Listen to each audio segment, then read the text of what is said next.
Bismillahirrahmanirrahim. Ey Müslüman! Teslim bibe nemine firar. Çünkü kuşatmış kiriye her deri hudi ardu asiman. Gavago emr bide rahimu rahman. Eve Azrail bisteni hem ruh ve hem can.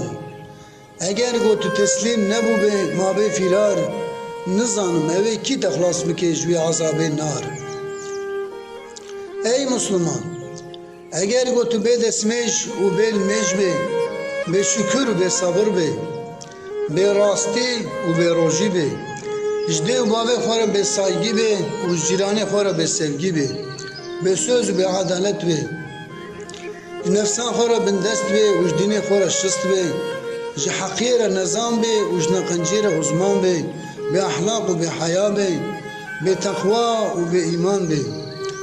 Eğer gotunuzan ve kadru kıymeti vakit u zamanı xwa ve roja mahkeme mazın cevap di cevaba xwa internet oyna tebe tişte boş işe tebe emre Xuda ne gama tebe sünnete Muhammed Mustafa ne soruna tebe tudxwazi bere zav hebe mal u mülkiyet te koşku sarayet te tev ne ejan bahçeki cenneti ey fakire mahşeri Kani ev deftera teyberi, ev deftera pakış, te tevd günha de heşt.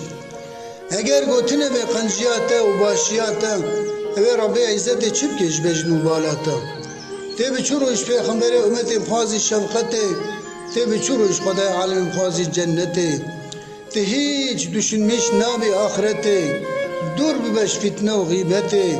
Ticcar cirane xo neken haqi ve eziyeti. Eğer gotu poşman nebe, xozya me neb tebe, eve ki tehlas bikeş ve azab-ı şiddeti. Ey Müslüman! Gerçek hoşukuna insan, ne şevk-u şemala insana, ne boy posa insana, ne becnu bala insana. O zaman çiye? Gerçek hoşukuna insan, imana insana, ahlakı insanı hoşa, İnsaniyetiya insana, Rabbunu dürüstüne insana, rasti u dürüstüne insana, rahma insana, adaleta insana, sabra insana, takva insana, haya insana, beşera hoş u pakışbuna kalp u bedena insana, marifet u kancbuna insana, rasti u dürüstbuna insana,